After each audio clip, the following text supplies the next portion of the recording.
দেশে প্রথমবারের মতো করোনা ভাইরাসের জিনোম সিকোয়েন্স উন্মোচন, মিউটেশন হয়েছে 9 বার।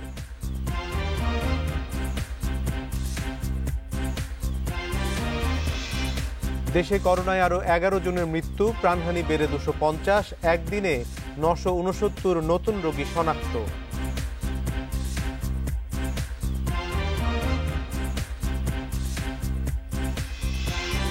করোনা মুক্ত হলো দেশের প্রথম হটস্পট টোলারবাগ, 48 দিন পর লকডাউন তুলে নেয়ার সিদ্ধান্ত।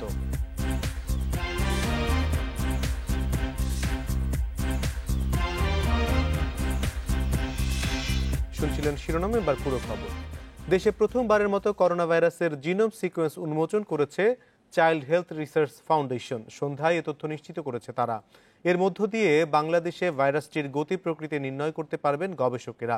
চাইল্ড হেলথ রিসার্চ ফাউন্ডেশন বলছে, তাইওয়ান, সুইডেন ও রাশিয়ার ভাইরাসের সঙ্গে দেশে ছড়ানো ভাইরাসটির মিল রয়েছে। এ পর্যন্ত 9 বার মিউটেশন হয়েছে ভাইরাসটির। ডিসেম্বরের শেষ সপ্তাহে চীনের উহান থেকে শুরু হয়ে বিশ্বের প্রায় সব দেশে ছড়িয়েছে নতুন এই করোনা ভাইরাস। এতে বৈশ্বিক মহামারী ঘোষণা করেছে বিশ্ব স্বাস্থ্য সংস্থা। বাংলাদেশে 8 মার্চ প্রথম করোনা শনাক্ত হয়, প্রথম মৃত্যু 18 মার্চ। সংক্রমণ ঠেকাতে 26 মার্চ থেকে সারা দেশে অঘোষিত লকডাউন চলছে।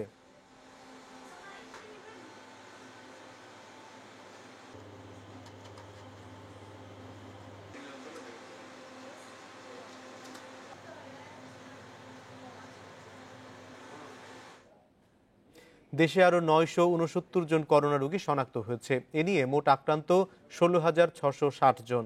এদিকে আরও 11 জনের মৃত্যুতে দেশে করোনায় মোট মৃতের সংখ্যা দাঁড়ালো 250-এ। 24 ঘন্টায় দেশে সুস্থ হয়েছেন আরও 245 জন। এ নিয়ে মোট সুস্থ হলেন 3,147 জন। কিছুদিন ধরে দেশে করোনা পরীক্ষায় যুক্ত হচ্ছে নতুন নতুন ল্যাব। সবশেষ 38তম হিসেবে এই তালিকায় যুক্ত হলো নোয়াখালী বিজ্ঞান ও প্রযুক্তি বিশ্ববিদ্যালয়ের ল্যাব। 24 ঘন্টায় এই 38 ল্যাবে পরীক্ষা হয়েছে 6,737 জনের নমুনা। মঙ্গলবার দুপুরে স্বাস্থ্য বিভাগের নিয়মিত অনলাইন বুলেটিনে জানানো হয়, করোনার চিকিৎসায় আইসিইউ সহ প্রয়োজনীয় সব সক্ষমতা বাড়ানোর কাজ চলছে। এই 24 ঘন্টায় নমুনা সংগ্রহ করেছি 6,845টি এবং নমুনা পরীক্ষা হয়েছে 6,773টি এবং এ পর্যন্ত নমুনা পরীক্ষা হয়েছে 1,36,638টি। যা নমুনা আমরা পরীক্ষা করেছি এদের মধ্যে শনাক্ত হয়েছে 969 জন এবং এ পর্যন্ত শনাক্ত 16,660 জন। এদিকে সোমবারের চেয়ে মঙ্গলবার আক্রান্তের সংখ্যা কিছুটা কমলেও মৃত্যুর তালিকায় 24 ঘন্টায় যুক্ত হয়েছে আরও 11 জনের নাম। পুরুষ 7 জন এবং নারী 4 জন। ঢাকা সিটির মধ্যে 5 জন, নারায়ণগঞ্জে 1 জন এবং নরসিংদী 1 জন, চট্টগ্রাম ডিভিশনে 2 জন এবং সিলেট ডিভিশনে 1 জন। তাদের বয়স বিশ্লেষণে আমরা দেখি 51 থেকে 60 বছরের মধ্যে 3 জন, 61 থেকে 70 বছরের মধ্যে 5 জন, 71 থেকে 80 বছর 2 জন এবং 81 থেকে 90 বছরের জন্য মধ্যে 1 জন। করোনা প্রতিরোধে ও সুস্থ থাকতে সবাইকে ফুসফুসের ব্যায়াম সহ স্বাস্থ্যবিধি মেনে চলার আহ্বান জানানো হয় স্বাস্থ্য বুলেটিনে। কারণ অনেক সময় কাশির সাথে শ্বাসকষ্ট হতে পারে, সেই জন্য আমরা শ্বাসযন্ত্রের ব্যায়ামটা যেন নিয়মিত চালিয়ে যাই। গভীরভাবে শ্বাস নেওয়া, গভীরভাবে শ্বাস ছাড়া, এই প্রক্রিয়াটা করলেও আমি আমার ফুসফুসের ব্যায়াম করতে পারি। এদিকে মঙ্গলবার দুপুর পর্যন্ত 24 ঘন্টায় আইসোলেশনে নেওয়া হয়েছে 152 জনকে। এখন পর্যন্ত আইসোলেশন থেকে ছাড় পেয়েছেন 1,256 জন। বর্তমানে আছেন 2,361 জন। Mahmud Sharif, independent news, Dhaka. এবার করোনায় মৃত্যু হলো এক কারাবন্দীর। সিলেট কেন্দ্রীয় কারাগারের ওই বন্দী মারা যান রোববার। আজ তার করোনা সংক্রমণের বিষয়টি নিশ্চিত হয়। কারাগারের ওই ওয়ার্ডটি এরই মধ্যে লকডাউন করা হয়েছে। একই সঙ্গে 83 বন্দী ও কারাগারের 24 কর্মকর্তা কর্মচারীকে কোয়ারেন্টিনে পাঠানো হয়েছে। করোনার উপসর্গ দেখা দেওয়ার পর থেকে ওই আসামি সিলেটের শহীদ শামসুদ্দিন আহমেদ হাসপাতালে চিকিৎসাধীন ছিলেন। মারা যাওয়ার পর রোববারই তার নমুনা সংগ্রহ করে ল্যাবে পাঠানো হয়। সোমবার নমুনা পরীক্ষার রিপোর্টে সংক্রমণের বিষয়টি নিশ্চিত হয়। এর আগে পঞ্চগড় কারাগারে 5ই মে এক কয়েদির করোনা শনাক্ত হলে তার সংস্পর্শে আসা কারাবন্দী সহ 55 জনের নমুনা সংগ্রহ করা হয়। পরে আরও এক বন্দীর করোনা ধরা পড়ে।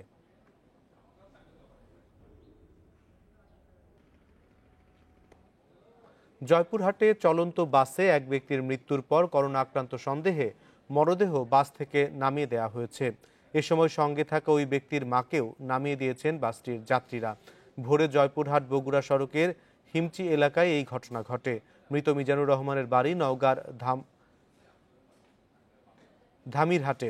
পুলিশ জানিয়েছে, দীর্ঘদিন ধরে অসুস্থ মিজান ঢাকা থেকে মা সোহাগী বেগমকে নিয়ে শ্রমিকদের একটি বাসে বাড়ি ফিরছিলেন। পথে ওই বাসেই তার মৃত্যু হয়। এ সময় করোনার মৃত্যু হয়েছে সন্দেহে বাসের অন্য যাত্রীরা মিজানের মরদেহ সহ তার মাকে বাস থেকে নামিয়ে দেন। খবর পেয়ে উপজেলা নির্বাহী কর্মকর্তা ও স্বাস্থ্য বিভাগের কর্মীরা সেখানে গিয়ে মৃত ব্যক্তির নমুনা সংগ্রহ করেন। পরে বিশেষ ব্যবস্থায় মরদেহ দাফন করা হয়।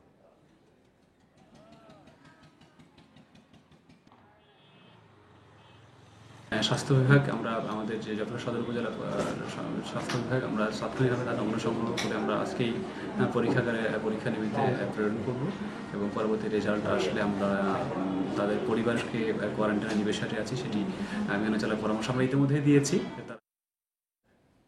গাজীপুরের শ্রীপুরে করোনা আক্রান্ত 18 জন সুস্থ হয়েছেন। দুপুরে উপজেলা স্বাস্থ্য কমপ্লেক্স চত্বরে তাদের লাল গালিচা সংবর্ধনা দেওয়া হয়। হাসপাতাল কর্তৃপক্ষ জানায়, 13 এপ্রিল ঢাকার আইডিসিআরে পাঠানো নমুনা পরীক্ষা করে শ্রীপুরে প্রথম 2 নারীসহ 5 জনের দেহে করোনা ভাইরাস শনাক্ত হয়। এ পর্যন্ত উপজেলায় 25 জনের দেহে করোনা ভাইরাসের উপস্থিতি পাওয়া গেছে। এদিকে হবিগঞ্জে করোনা আক্রান্ত 11 জন সুস্থ হয়েছেন। এ নিয়ে জেলায় করোনা থেকে সুস্থ হলেন 22 জন।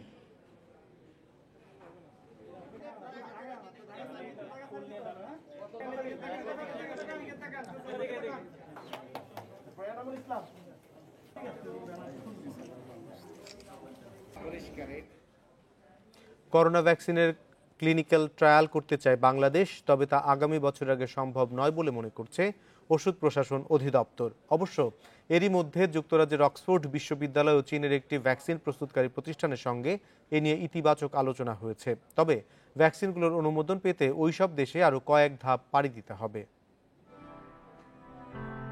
অদৃশ্য শত্রু করোনা ভাইরাস প্রতিরোধে ভ্যাকসিন আবিষ্কারের চেষ্টা চালিয়ে যাচ্ছে বিশ্বের বিভিন্ন দেশ। এরই মধ্যে অন্তত অর্ধশত ভ্যাকসিন নানা ধাপে পরীক্ষার পর্যায়ে রয়েছে।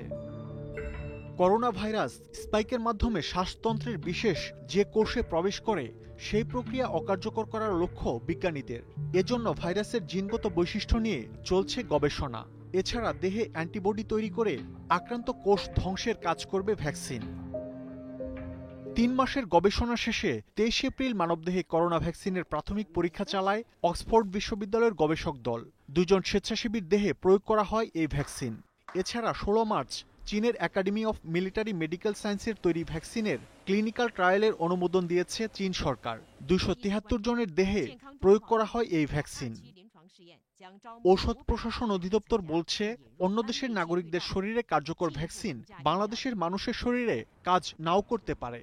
তাই বিষয়টি নিশ্চিত হতে শুরুতে অক্সফোর্ড ও চীনের ভ্যাকসিনের ক্লিনিক্যাল ট্রায়ালের উদ্যোগ নেওয়া হয়েছে। ভ্যাকসিনের একটা আলো দেখা গেছে যে ভ্যাকসিনটা ক্লিনিক্যাল ট্রায়াল ফেজ 1 গেছে। এখন এটার পরে ফেজ 2, ফেজ 3 সেফটি প্রমাণিত হতে হবে বা ইফিকেসি প্রমাণিত হতে হবে। তারপর ভ্যাকসিনটা রেজিস্ট্রেশন হবে ওই দেশে। ওই দেশে যেদিন হবে তার পরের দিন থেকে যেন আমাদের দেশে আমরা চেষ্টা করতে পারি। এই ভ্যাকসিনটাকে নিয়ে আসার জন্য প্রাণপণ চেষ্টা করছে ওয়ার্ল্ডের লোক, সব সায়েন্টিস্টরা। এই জন্য এটা হয়তো জানুয়ারি-ফেব্রুয়ারির দিকে আসতে পারে। আইডিসিআর বলছে, কেবল স্বেচ্ছাসেবীদের শরীরেই পরীক্ষামূলক প্রয়োগ করা হবে এই ভ্যাকসিন। যারা এই বিষয়ে স্বেচ্ছায় এগিয়ে আসবেন সেই স্বেচ্ছাসেবকদেরকে তালিকাভুক্ত করে তাদের উপরে পরীক্ষামূলকভাবে প্রয়োগ করা হবে। যাদেরকে টিকা দেওয়া হবে তাদের তালিকা রাখা হবে এবং যদি কোনো বিরূপ প্রতিক্রিয়া হয় সেই প্রতিক্রিয়াটা লিপিবদ্ধ করে সেটা সমাধান করে সেই টিকাকে আরো উন্নত করবার জন্য প্রস্তাব পাঠানো হবে যারা এই টিকার বিষয়ে মূল গবেষণার কাজে আছেন। অবশ্য আগামী বছরের আগে করোনার কোনো টিকা বাজারে আসার সম্ভাবনা নেই বলে জানিয়েছেন যুক্তরাজ্যের প্রধান চিকিৎসা উপদেষ্টা। Mahmud Sharif, independent news, Dhaka. Corona virus শনাক্তে জামালপুরের শেখ হাসিনা মেডিকেল কলেজ উদ্বোধন করা হলো পিসিআর ল্যাব। আগামীকাল থেকেই এই ল্যাবে করোনা ভাইরাস শনাক্তের কাজ শুরু হবে বলে জানিয়েছে কর্তৃপক্ষ। এরই মধ্যে হাসপাতালের সব কার্যক্রম শেষ হয়েছে। এই ল্যাবে প্রতিদিন 2 ধাপে 188টি নমুনা পরীক্ষা হবে। এখানে প্রাথমিকভাবে জেলার 7 উপজেলার নমুনা পরীক্ষা হবে। ফলাফল পাওয়া যাবে 4 থেকে 5 ঘন্টায়।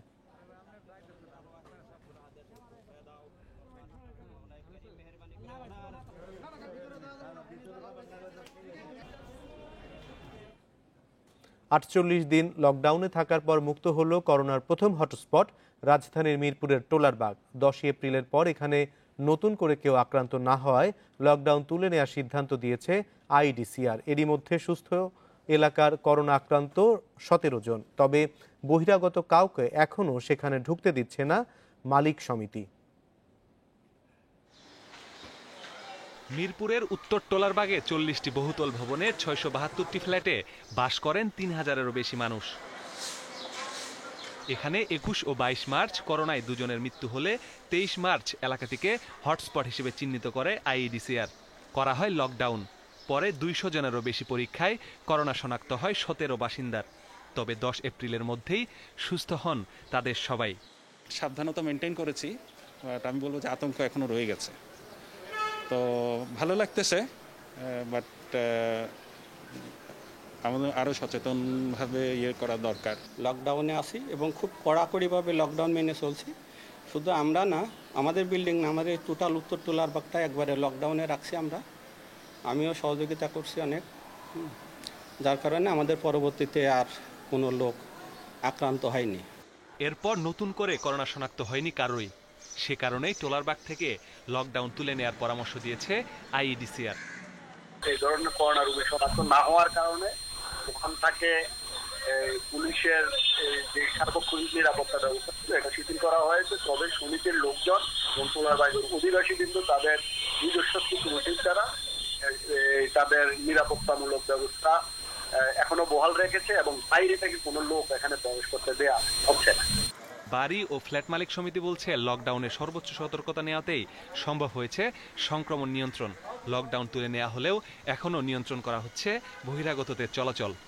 বাইরের একটু শিথিল হলেও যতদিন পর্যন্ত এই কোভিড-19-এর টিকা আবিষ্কার না হচ্ছে আমাদের জীবন অভ্যাসের পরিবর্তন করতে হবে। সেই লক্ষ্যে আমরা মালিক সমিতির পক্ষ থেকে 18 দফা সম্বলিত একটি নির্দেশনাপত্র আমরা প্রত্যেক বাড়িতে দিয়ে দিব এবং আমরা আশা করি এই এলাকার বাসিন্দারা সেটি মেনে চলবেন। বিশেষজ্ঞরা বলছেন সারা দেশে সংক্রমণ ঠেকাতে যখন হিমশিম খাচ্ছে সরকারি বেসরকারি সংস্থা, তখন টোলারবাগ দেখাচ্ছে আশার আলো। তবে আগামীতে সংক্রমণ রুখতে সতর্ক থাকার পরামর্শ তাদের। Masudur Rahman, independent news, Dhaka. দেশে প্রথমবারের মতো করোনা ভাইরাসের জিনোম সিকোয়েন্স উন্মোচন করেছে চাইল্ড হেলথ রিসার্চ ফাউন্ডেশন। এ বিষয়ে আরও জানাতে ধানমন্ডি থেকে যোগ দিচ্ছেন আইইডিসিআর উপদেষ্টা ডক্টর মুস্তাক হোসেন। ডক্টর মুস্তাক হোসেন, আপনাকে স্বাগত জানাচ্ছি। এবং বাংলাদেশের সংক্রমিত করোনার জীবন রহস্য উন্মোচন হলো, এর পরের ধাপগুলো কি? আপনার প্রশ্ন যদি একটা করুন আমি তা বুঝতে পারবো। আপনি কি বিষয়ে জিনোম সিকোয়েন্স আজকে জীবন রহস্য উন্মোচন হলো, এর ফলে আমরা কি কি সুবিধা পেতে পারি এবং এরপর আমাদের করণীয় কি? আপনি জেনেটিক সিকোয়েন্সিং এর কথা বলছেন? হ্যাঁ, জেনেটিক সিকোয়েন্সিং যদি আমরা করতে পারি, প্রথমেই আমরা জানতে পারবো যে বাংলাদেশে যে কোভিড-19 ভাইরাসটা সেটা অন্য দেশে যে ভাইরাস যা আছে তার থেকে পৃথক কিনা। যদিও এ পর্যন্ত দেখা যায়নি যে চীনে যেভাবে ভাইরাসের জেনেটিক সিকোয়েন্স পাওয়া গিয়েছে ইউরোপে বা আমেরিকাকে একই রকম। তো এটা উপকারিতা হচ্ছে যে বাংলাদেশে আমরা যে সমস্ত ব্যবস্থা নিয়েছি সেই ব্যবস্থাগুলো সঠিক আছে কিনা নাকি নতুন করে ব্যবস্থা নিতে হবে। আর একদিকে টিকার আবিষ্কারের ক্ষেত্রে এই জেনেটিক সিকোয়েন্সিং এর একটা অবদান রাখবে। সেক্ষেত্রে সারা বিশ্বে বিভিন্ন দেশ টিকা আবিষ্কারের চেষ্টা করছে, সেই চেষ্টাতে বাংলাদেশও সামিল হতে পারবে। আরেকটি বিষয় হচ্ছে, এখানে বলা হচ্ছে তাইওয়ান, সুইডেন এবং রাশিয়ার সঙ্গে আমাদের এখানে ছড়ানো ভাইরাসটির মিল রয়েছে। সেই সব দেশে ভাইরাসটির কি টাইপ ছিল, তা কতখানি শক্তিশালী, এবং এই যে জিনোম সিকোয়েন্স করে আমরা যে বুঝতে পারলাম যে এই 3টি দেশের ভাইরাসের সঙ্গে আমাদের ভাইরাসটির মিল রয়েছে, এর ফলে আমরা কি সুবিধা পাবো? এটা হচ্ছে আমাদের কাজের সুবিধা হয়ে গেল। তাদের যে অভিজ্ঞতা আছে সেই অভিজ্ঞতাগুলো আমরা জানতে পারবো, আমাদের অভিজ্ঞতাগুলো তাদের দিতে পারবো। ফলে যত বেশি দেশের সঙ্গে এই মিলটা হবে তত বেশি আমরা আন্তর্জাতিক সহযোগিতার পরিসর বাড়বে। এই রোগকে প্রতিরোধ করবার জন্য বা এই রোগের ঔষধ বের করবার জন্য বা টিকা বের করার জন্য আমরা আরো বড় ক্ষেত্র পাবো এবং সেটা আমাদের জন্য খুবই সুবিধা হবে। তাইওয়ান, সুইডেন বা রাশিয়ার যে ভাইরাসের গতি প্রকৃতি ছিল সেটি কতখানি শক্তিশালী ছিল ভাইরাসটি সেই সব জায়গায়? না দেখুন, এখনো সুইডেন এবং রাশিয়াতে এখন কিন্তু তাদের অনেক ব্যাপক সংক্রমণ হচ্ছে এবং অনেক প্রাণহানি হচ্ছে। তাইওয়ানে অবশ্য তারা প্রথমেই তারা নিয়ন্ত্রণ করতে পেরেছে, কিন্তু সুইডেন এবং রাশিয়াতে আমাদের করোনার সংক্রমণ একটা নিম্ন পর্যায়ে আসা পর্যন্ত অপেক্ষা করতে হবে, কারণ তারা জেনেটিক সিকোয়েন্সিং এর ফলাফল এখনই প্রয়োগ করতে পারছে কিনা সেটি আমার জানা নেই। তবে তাইওয়ানে এই মুহূর্তে সংক্রমণটা একেবারে নিম্ন পর্যায়ে আছে।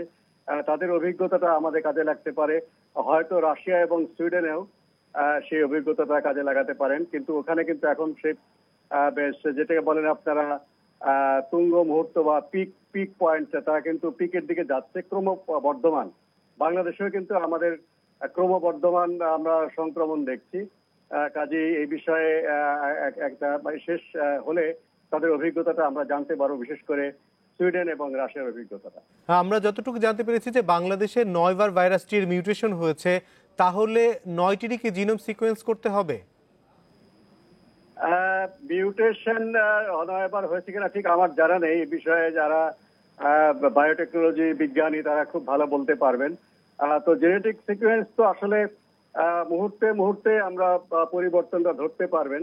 আমি এখন এই বিষয়ে বিস্তারিত জানি না, যে আমাদের দেশে যারা জেনেটিক সিকোয়েন্সিং করছেন আমাদের ল্যাবরেটরিতে হলে তাড়াতাড়ি জানা যাবে, আর যদি বাইরের ল্যাবরেটরিতে এটা হয়ে থাকে আমি জানি না, তাহলে আমাদের জানতে একটু সময় লাগবে।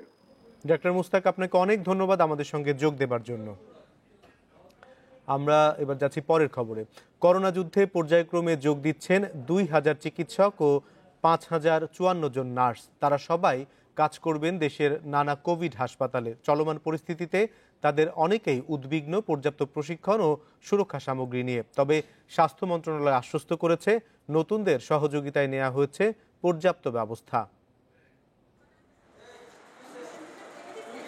করোনা যুদ্ধে প্রথম সারির যোদ্ধাদের মধ্যে শুরুতেই আছেন চিকিৎসকেরা। সেবা দিতে গিয়ে আক্রান্ত হয়েছে অনেকে, পাশাপাশি আছে রোগীর চাপ। এ অবস্থায় 39তম বিশেষ বিসিএস থেকে নিয়োগ পেলেন 2000 চিকিৎসক।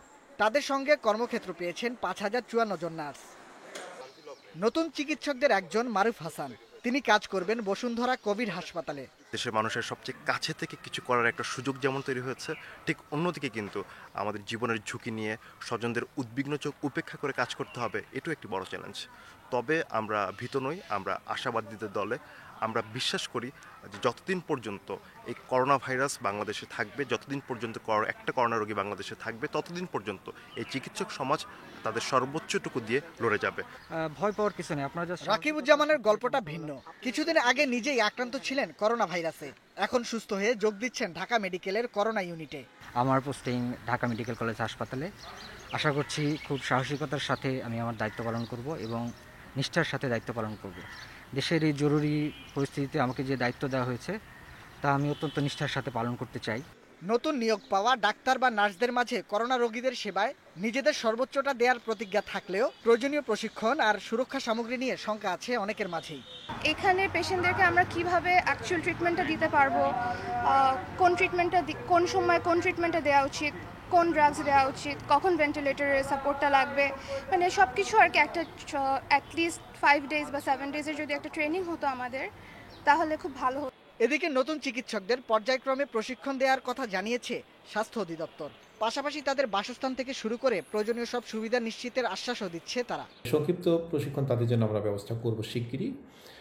তাদের কাছে আমার মেসেজ হলো যে সমস্ত পেশেন্ট আছে তারা কিন্তু অনেকটাই অসহায় ফিল করছেন নিজে নিজে, কারণ আমরা যে কেউ অসুস্থ হলেই কিন্তু নিজেকে একটু অসহায় মনে হয়। যার জন্যে আমি অনুরোধ করব যে নিজের পরিবারের আপনজন মনে করে তাদেরকে চিকিৎসা সেবা দেবেন এবং নিজেরাও প্রপারলি পিপি পরিধান করে নিজেদেরকে সুরক্ষিত রাখবেন। স্বাস্থ্য অধিদপ্তরের তথ্য মতে দেশে এই মুহূর্তে চিকিৎসক আছেন 27409 জন। আর Bangladesh nursing and midwifery council বিডিএমসির হিসাবে দেশে রেজিস্টার্ড নার্সের সংখ্যা 56,734 জন। Nahid Kamal, independent news, Dhaka. খাগড়াছড়িতে করোনার নমুনা সংগ্রহের পর ফল আসতে সময় লাগছে 7 থেকে 10 দিন। এতে উদ্বেগ বাড়ছে সাধারণ মানুষের মধ্যে। সমস্যা সমাধানে পার্বত্য জেলাগুলোতে আলাদা পরীক্ষাগার স্থাপনের দাবি নাগরিক সমাজের। খাগড়াছড়িতে প্রথম করোনা রোগী শনাক্ত হয় ২৯ এপ্রিল। আক্রান্ত ব্যক্তি নারায়ণগঞ্জ থেকে ফিরে দীঘিনালায় প্রাতিষ্ঠানিক কোয়ারেন্টিনে ছিলেন। ২২ এপ্রিল তার নমুনা সংগ্রহ করে পাঠানো হয় পরীক্ষার জন্য। ফল আসতে কেটে যায় ৭ দিন। এর মধ্যে তার সঙ্গে থাকা অনেকেই কোয়ারেন্টিনের সময় শেষ হওয়ায় ছাড়পত্র নিয়ে বাড়ি চলে যান। নমুনা পরীক্ষার ফল আসার পর আক্রান্ত ব্যক্তিসহ ছাড়পত্র পাওয়া ব্যক্তিদের আবারও নেওয়া হয় কোয়ারেন্টিনে। আর এতে ক্ষোভ ও উদ্বেগ বেড়েছে স্থানীয়দের মধ্যে। এই নমুনা পরীক্ষা করে রিপোর্ট আসতে ১০-১৫ দিন সময় লাগে। এই ১০-১৫ দিন আমাদের কষ্ট হয়। ৪৮ ঘন্টার মধ্যে যদি প্রতিবেদনটা চলে আসে, রিপোর্টটা যদি চলে আসে, পজিটিভ হোক নেগেটিভ হোক, একটা কিছু অ্যাকশন নেওয়ার বা ব্যবস্থা নেওয়ার একটা সুযোগ থাকে। সংকট মোকাবিলায় সবাইকে আন্তরিক হওয়ার পাশাপাশি পার্বত্য এলাকায় করোনা পরীক্ষার জন্য ল্যাব স্থাপনের দাবি নাগরিক সমাজের। একটা রিপোর্ট যদি আসতে ১০ থেকে ১২ দিন লাগে তাহলে স্বাভাবিকভাবে উদ্বিগ্ন হওয়ার প্রশ্ন আসে।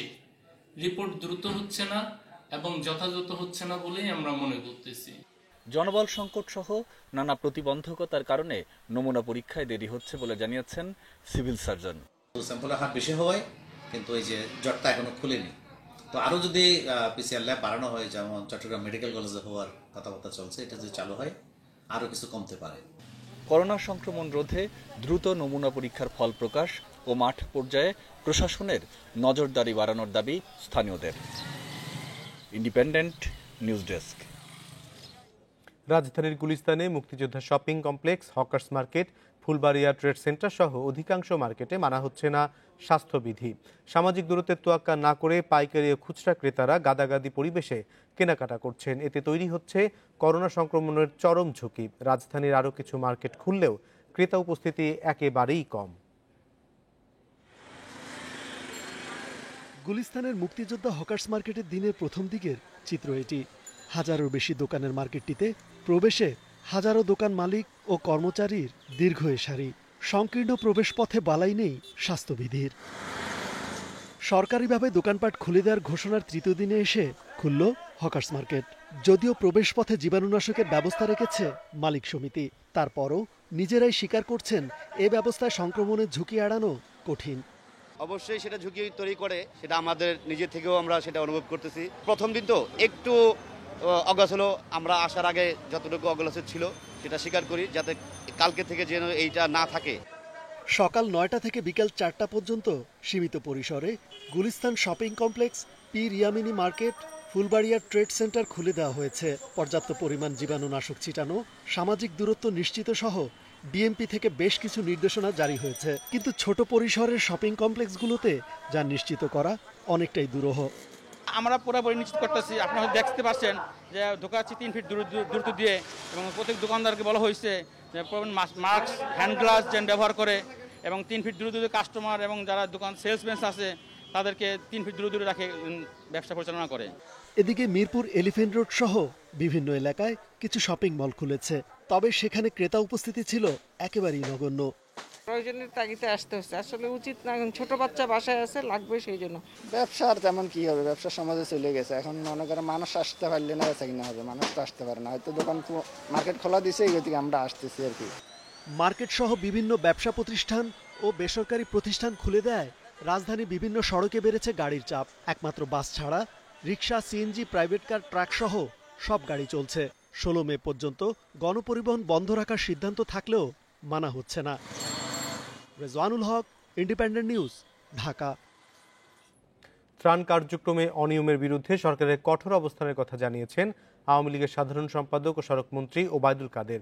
এরই মধ্যে সব অনিয়মের বিরুদ্ধে আইনগত, প্রশাসনিক ও দলীয় ব্যবস্থা গ্রহণই তার প্রমাণ বলে জানান তিনি। সকালে সরকারি বাসভবন থেকে ভিডিও বার্তায় তিনি আরও জানান, সরকারের অর্থনৈতিক সমৃদ্ধি ও সক্ষমতা অর্জনের কারণে এই সংকটকালে বিপুল পরিমাণ প্রণোদনা ও ত্রাণ সহায়তা দেয়া সম্ভব হচ্ছে। এ সময় সড়ক পরিবহন ও সেতুমন্ত্রী জানান, করোনার সংকট মোকাবিলায় প্রায় 1 লাখ কোটি টাকার প্রণোদনা প্যাকেজ এবং 1 কোটি মানুষকে রেশনের আওতায় আনা হয়েছে। এ সময় করোনা সংক্রমণের ঝুঁকি এড়াতে ঈদে অনলাইন শপিং করারও আহ্বান জানান আওয়ামী লীগের সাধারণ সম্পাদক। এবং সর্বত্র স্বাস্থ্যবিধি, সামাজিক দূরত্ব, শারীরিক দূরত্ব কঠোরভাবে মেনে চলার আহ্বান উপেক্ষিত হচ্ছে। ত্রাণ কার্যক্রমে অনিয়মের বিরুদ্ধে সরকার জিরো টলারেন্স নীতি অবলম্বন করেছে। ইতিমধ্যেই অনিয়মের বিরুদ্ধে আইনগত, প্রশাসনিক ও দলীয় ব্যবস্থা গ্রহণ সেটাই প্রমাণ করে। ত্রাণ ও ভিজিডির চাল আত্মসাতের অভিযোগে হবিগঞ্জের শায়েস্তাগঞ্জের নূরপুর ইউনিয়ন পরিষদের চেয়ারম্যান মুখলিস মিয়াকে বরখাস্ত করা হয়েছে। মঙ্গলবার স্থানীয় সরকার, পল্লী উন্নয়ন ও সমবায় মন্ত্রণালয়ের প্রজ্ঞাপনে এ তথ্য জানানো হয়। প্রজ্ঞাপনে জানানো হয়, মুখলিস মিয়ার বিরুদ্ধে ত্রাণ ও ভিজিডির চাল আত্মসাতের অভিযোগের প্রমাণ পাওয়া গেছে। এর পরপরই তাকে চেয়ারম্যান পদ থেকে সাময়িকভাবে বরখাস্ত করা হয়। গেল 8ই মে রাতে তার হেফাজতে থাকার খাদ্যবান্ধব কর্মসূচির 1700 কেজি চাল জব্দ করে ভ্রাম্যমাণ আদালত। আরও 300 কেজি চালের খোঁজ মেলেনি। এছাড়া টিপসই নিলেও ভিজিডি কর্মসূচির চাল না দিয়ে তা আত্মসাৎ করার অভিযোগেরও সত্যতা পাওয়া গেছে। এই ঘটনায় মামলা হলেও এখনও গ্রেপ্তার হননি ওই ইউপি চেয়ারম্যান।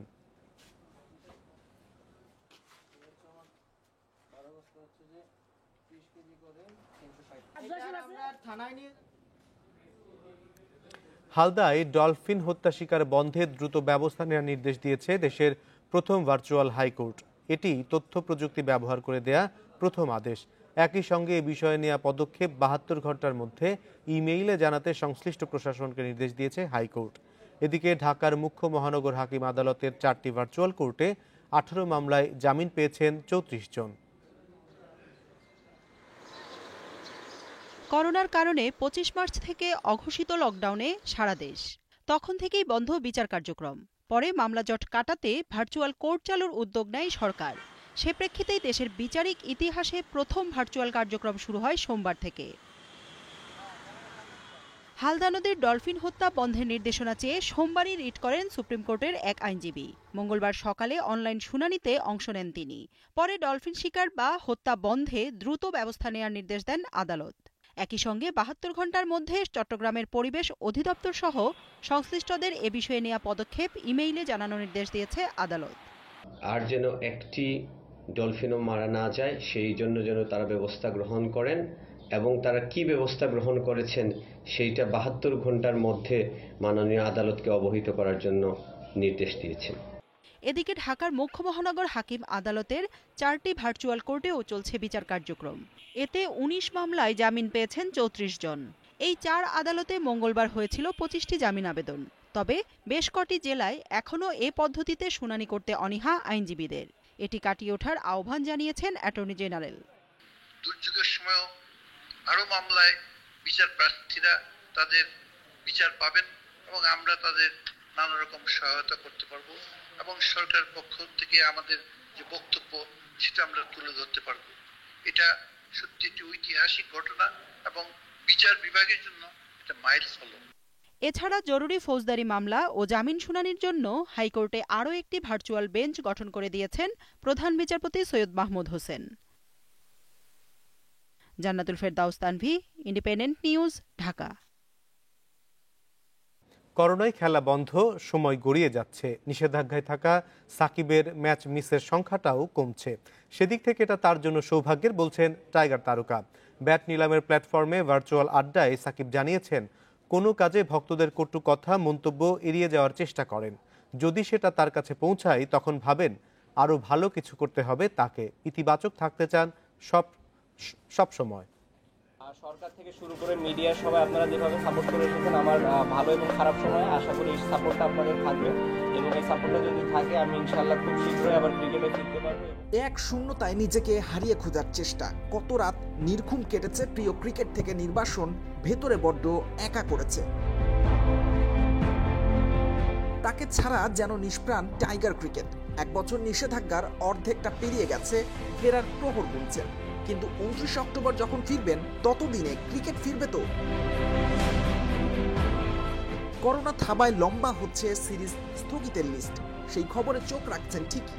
ম্যাচ মিসের সংখ্যাটা যে কমছে তা কি কোনোভাবে স্বস্তি দেয় সাকিবকে? এতটুকু বলতে পারি যে হয়তো লাকি, যে খুব বেশি একটা হয়তো মিস করা লাগবে না, কারণ বেশ কিছু ইন্টারন্যাশনাল ম্যাচেস অলরেডি ক্যান্সেল হয়ে গিয়েছে। সো যেটা হবে যে যখন হয়তো ইনশাল্লাহ আমি যদি সব ঠিকঠাক থাকে, ঠিকভাবে ফিরতে পারি, তাহলে যেটা হবে যে খুব বেশি খেলা মিস করতে হবে না। তো সেই দিক থেকে বলতে গেলে লাকি, বাট খেলা হোক আর না হোক, যেহেতু 1 বছরের একটা সাসপেনশন আছে, সো স্বাভাবিকভাবেই এটা আমার জন্য একটা খারাপ দিকই, এবং সেটা সবসময় খারাপ লাগে। এটা মানে না বললে ভুল হবে যে না খারাপ লাগে না, খুব এনজয় করছি কিংবা এরকম। লাল সবুজের প্রাণ বিশ্ব ক্রিকেটের মেগা স্টার তিনি। একরোখা স্বভাবটা অনেকবারই তাকে ফেলেছে প্রশ্নের মুখে। নিন্দুকের কথা কানে তোলেননি, বরং শক্ত হয়ে ফিরেছেন 22 গজে। ভক্তদের কটু কথা কি কখনো ভাবায় সাকিবকে? প্রথমত তো আমি কমেন্টস দেখি না, আর দ্বিতীয়ত যদি কোনোভাবে আমার কাছ পর্যন্ত পৌঁছেও যায় যে হ্যাঁ আমার কোনো ছবি কিংবা কোনো কাজের জন্য কেউ গালি দিচ্ছে, আমি যেটা চিন্তা করে নেই যে মানে ওরা আমার কাছ থেকে আরো বেটার কিছু এক্সপেক্ট করে। সো ওই চিন্তা করেই আমি এই জিনিসটাকে পজিটিভ হিসাবে নেওয়ার চেষ্টা করি, এবং চিন্তা করি যে এরপরে যেন আরো কিভাবে আরো বেটার কিছু করা যায়, যাতে করে এই গালিটা না শুনতে হয়। ক্রিকেটে প্রাণ ফিরুন, সাকিব ফিরুন সমহিমায়।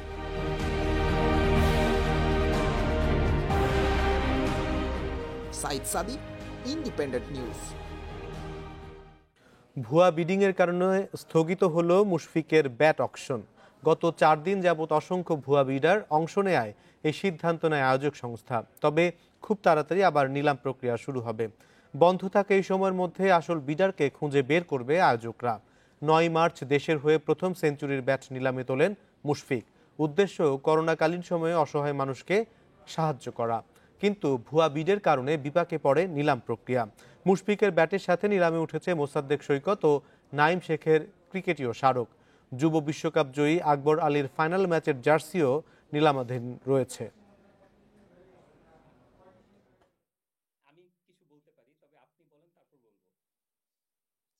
ডেঙ্গু থেকে রাজধানীবাসীকে সুরক্ষা দিতে উত্তর ঢাকায় ভ্রাম্যমাণ আদালত পরিচালনা করা হয়েছে। এ সময় বেশ কটি বাড়ি ও প্রতিষ্ঠানে এডিস মশার লার্ভা পাওয়া গেলে তাদের জরিমানা ও একই সঙ্গে সতর্ক করা হয়েছে। অভিযান চালানো হয়েছে ঢাকা দক্ষিণ সিটিতেও। রাজধানীর দক্ষিণ বাড্ডার নির্মাণাধীন এই ভবনে প্রায় 1 মাস ধরে জমে আছে পানি।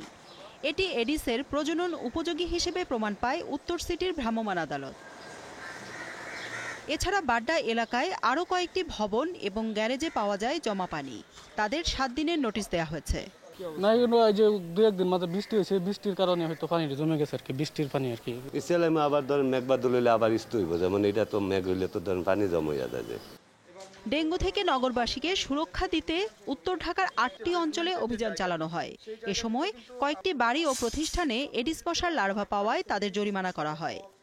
যেখানে আমরা লার্ভা পাচ্ছি, এডিস মশার লার্ভা পাচ্ছি, সেখানে আমরা দণ্ডবিধি এবং স্থানীয় সরকার সিটি কর্পোরেশন আইন 2009 অনুযায়ী আমরা তাদেরকে ফাইন করছি। একইভাবে অভিযান চলে দক্ষিণ ঢাকার বিভিন্ন এলাকায়। এ সময় এডিস মশার বিস্তার রোধে নগরবাসী সচেতন না হলে আইনি ব্যবস্থা নেওয়ার হুঁশিয়ারি দেওয়া হয়। 10 তারিখ পর্যন্ত ডেমারানকে আওয়াজ করা পরে আমাদের আজকে যে অভিযান শুরু হয়েছে এবং অভিযান চলছে। ভ্রাম্যমাণ আদালতের নির্দেশে তাৎক্ষণিকভাবে এডিসের প্রজনন উপযোগী জায়গাগুলো পরিষ্কারের পাশাপাশি মশার ওষুধ ছিটানো হয়। জান্নাতুল ফেরদাউস Tanvi, independent news, Dhaka. Gazipur city কর্পোরেশনের প্রকৌশলী দেলোয়ার হোসেনের মরদেহ রাজধানীর তুরাগ এলাকা থেকে উদ্ধার করা হয়েছে। পুলিশ জানায় সোমবার সকালে মিরপুরের বাসা থেকে বের হন দেলোয়ার। এরপর তার আর কোনো খোঁজ পায়নি পরিবার। মঙ্গলবার বিকেলে এলাকাবাসীর কাছে অজ্ঞাত পরিচয়ের মরদেহ খোঁজ পায় পুলিশ। পরে ঘটনাস্থল থেকে মরদেহ উদ্ধার করা হয়। তার শরীরের বিভিন্ন স্থানে আঘাতের চিহ্ন রয়েছে। এই ঘটনায় নিহতের স্ত্রী তুরাগ থানায় মামলা করেন। মরদেহ ময়নাতদন্তের জন্য সোহরাওয়ার্দী হাসপাতাল মর্গে পাঠানো হয়েছে। করোনা ভাইরাস পরিস্থিতিতে এবার অনলাইনে তাত্ত্বিক প্রশিক্ষণ কার্যক্রম চালানোর অনুমতি পেল ফ্লাইং একাডেমিগুলো। বেসামরিক বিমান চলাচল কর্তৃপক্ষের অনুমতি পাওয়ার পর রোববার থেকে অনলাইনে ক্লাস শুরু করেছে কয়েকটি একাডেমি। বেসামরিক বিমান চলাচল কর্তৃপক্ষ বলছে শিগগিরই গ্রাউন্ড ট্রেনিং শুরুর অনুমতিও দেয়া হবে। বিশ্বে করোনা ভাইরাসের সংক্রমণ শুরুর পর 17 মার্চ থেকে প্রশিক্ষণ কার্যক্রম বন্ধ রাখা হয়েছে দেশের ফ্লাইং একাডেমিগুলোর। উড়োজাহাজ চলাচলের নিষেধাজ্ঞার কারণে কার্যক্রম কবে শুরু হবে তা নিয়ে তৈরি হয় অনিশ্চয়তা। তবে এবার বেসামরিক বিমান চলাচল কর্তৃপক্ষের অনুমতি পাওয়ার পর ধোঁয়াশা কিছুটা কাটল। দেশের ফ্লাইং একাডেমিগুলোতে পাইলটদের প্রশিক্ষণ সাধারণত দুটি ভাগে সম্পন্ন হয়, তাত্ত্বিক ও ব্যবহারিক। করোনা পরিস্থিতিতেও যেন প্রশিক্ষণ কার্যক্রম চলতে পারে এজন্য অনলাইনে তাত্ত্বিক কার্যক্রম চালানোর অনুমতি পেয়েছে ফ্লাইং একাডেমিগুলো। আমরা আমাদের থিওরিটিক্যাল ক্লাসগুলো চালিয়ে নেওয়ার জন্য সিভিল এভিয়েশনের কাছে আবেদন করেছিলাম যাতে আমরা অনলাইন ভিত্তিক ক্লাসগুলো নিতে পারি। সিভিল এভিয়েশন আমাদেরকে অনলাইন ক্লাস নেওয়ার সদয় সম্মতি দিয়েছেন। আমরা ফ্লাইট ট্রেনিং এর ব্যাপারেও সিভিল এভিয়েশনের সাথে কথা বলছি, যেহেতু আমরা লোকাল ফ্লাই করব সেহেতু আমাদের ফ্লাইং ট্রেনিং দেওয়া যায় কিনা। বেসামরিক বিমান চলাচল কর্তৃপক্ষ বলছে ক্রমান্বয়ে ব্যবহারিক প্রশিক্ষণের জন্য গ্রাউন্ড ট্রেনিং শুরুর অনুমতি দেওয়ার কথাও বিবেচনায় রাখা হয়েছে, আর এর জন্য আপাতত পরিস্থিতি পর্যবেক্ষণ করছে নিয়ন্ত্রক সংস্থাটি। ট্রেনিং যারা করতে চাচ্ছে তাদেরকে ট্রেনিং এর জন্য তো আমরা থামিয়ে রেখে নেই কাউকে। চাহিদা ভিত্তিক যদি কেউ ফ্লাইং এর জন্য চায়, আমাদের যেহেতু ওগুলোতে সোশ্যাল ডিস্টেন্সিং আর ইয়েগুলো ঝামেলা হবে না, আমরা ওইভাবে অনুমোদন দিব যদি চাহিদা ভিত্তিক আর কি। দেশে পাইলটদের প্রশিক্ষণের জন্য ফ্লাইং একাডেমি 3টি। প্রতি বছর এই 3 একাডেমি থেকে প্রশিক্ষণ শেষ করেন গড়ে 40 জন। সাধারণত 2 বছরের কোর্স শেষ করে একজন প্রশিক্ষণার্থী প্রাইভেট উড়োজাহাজ উড়ানোর লাইসেন্স পান। Ashik Hossain, Independent news, Dhaka. রেমিট্যান্সে প্রণোদনার অর্থ পেতে শর্ত শিথিল করেছে বাংলাদেশ ব্যাংক। এখন থেকে 5 লাখ টাকা পর্যন্ত রেমিট্যান্সে বিনা শর্তে কোনো ধরনের কাগজ ছাড়াই প্রণোদনার অর্থ পাওয়া যাবে। মঙ্গলবার কেন্দ্রীয় ব্যাংকের বৈদেশিক মুদ্রানীতি বিভাগ থেকে এই সংক্রান্ত নির্দেশনা জারি করে সব ব্যাংকের প্রধান নির্বাহীদের কাছে পাঠানো হয়েছে। এতদিন 1.5 লাখ টাকা পর্যন্ত রেমিট্যান্সের প্রণোদনার ক্ষেত্রে কোনো ধরনের কাগজপত্র প্রয়োজন ছিল না। নতুন নির্দেশনা অনুযায়ী এখন 5 লাখ টাকা পর্যন্ত এই নিয়ম কার্যকর হবে। এছাড়া এ সংক্রান্ত কাগজপত্র জমা দেওয়ার সময় বাড়ানো হয়েছে। এতদিন প্রণোদনা পেতে হলে প্রবাসীদের পাঠানো রেমিট্যান্স ওঠানোর 15 দিনের মধ্যে প্রয়োজনীয় কাগজপত্র জমা দিতে হতো। এখন তা বাড়িয়ে 2 মাস করা হয়েছে।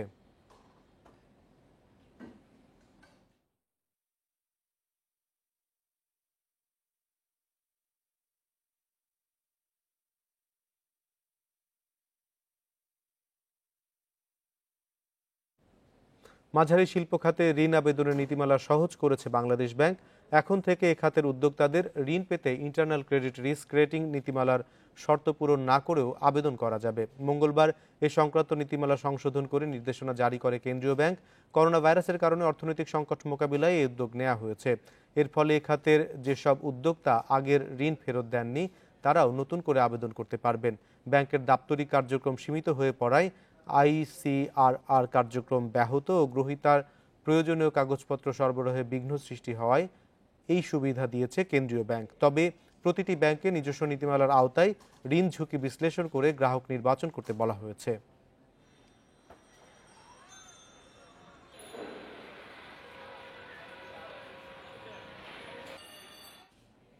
করোনায় বিশ্বজুড়ে গত 24 ঘন্টায় মৃত্যু হয়েছে 1008-এরও বেশি মানুষের। এ নিয়ে মোট মৃত্যু সংখ্যা 2,88,000 ছাড়ালো। 45,000 নতুন আক্রান্ত নিয়ে মোট সংক্রমিত 42,92,000-এরও বেশি। 24 ঘন্টায় বেশি মৃত্যু যুক্তরাজ্যে, মারা গেছেন 627 জন। আর যুক্তরাজ্যে মৃত্যু হয়েছে 223 জনের। এছাড়া স্পেনে 176, রাশিয়ায় 107 এবং মেক্সিকোতে প্রাণ গেছে 108 জনের। উৎপত্তিস্থল চীনে নতুন একজন আক্রান্ত হলেও মারা যাননি কেউ। এ পর্যন্ত বিশ্বের 212 দেশ ও অঞ্চলে ছড়িয়েছে করোনা ভাইরাস।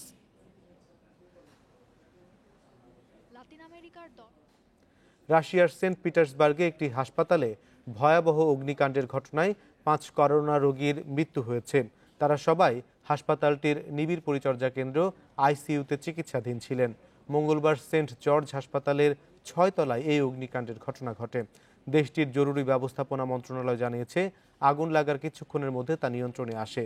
দুর্ঘটনাস্থল থেকে নিরাপদে সরিয়ে নেওয়া হয়েছে 150 মানুষকে। ভেন্টিলেটরের শর্ট সার্কিট থেকেই আগুনের সূত্রপাত হয়। ধারণা করা হচ্ছে অতিরিক্ত চাপের কারণে ভেন্টিলেটরে আগুন ধরে যায়। বিশ্বজুড়ে করোনা আক্রান্তের সংখ্যার দিক দিয়ে 3য় অবস্থানে রয়েছে রাশিয়া। প্রতিদিন মৃতের সংখ্যা বাড়ছে দেশটিতে। দ্বিতীয় দফায় করোনা সংক্রমণের মুখে চীনের উহান, এতে ভাইরাসটি নিয়ে নতুন করে দেখা দিয়েছে আতঙ্ক। এই অবস্থায় 10 দিনে 1,10,00,000 বাসিন্দার নমুনা পরীক্ষার পরিকল্পনা নিয়েছে চীন সরকার।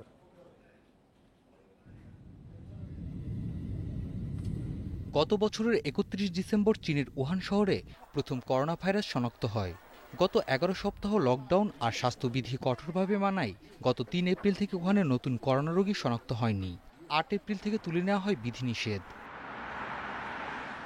গত সপ্তাহে উহানে নতুন করে ৬ ব্যক্তির শরীরে করোনা শনাক্ত হলে ভাইরাস নতুন করে বিস্তারের শঙ্কা দেখা দেয়।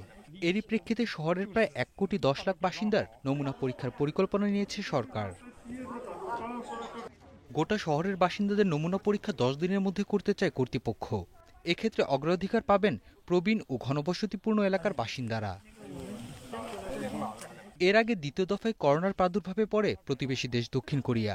ভাইরাসের বিস্তার ঠেকাতে রাজধানী সিউলের সব জনসমাগম স্থল বন্ধের নির্দেশ দেয় দেশটির সরকার। সারওয়ার জামান, ইন্ডিপেন্ডেন্ট নিউজ। এই ছিল রাত ৯টায় বাংলাদেশে ইন্ডিপেন্ডেন্ট টেলিভিশনের সব খবর এবং খবরের বিস্তারিত দেখতে চোখ রাখুন ফেসবুক, ইউটিউব এবং টুইটারে।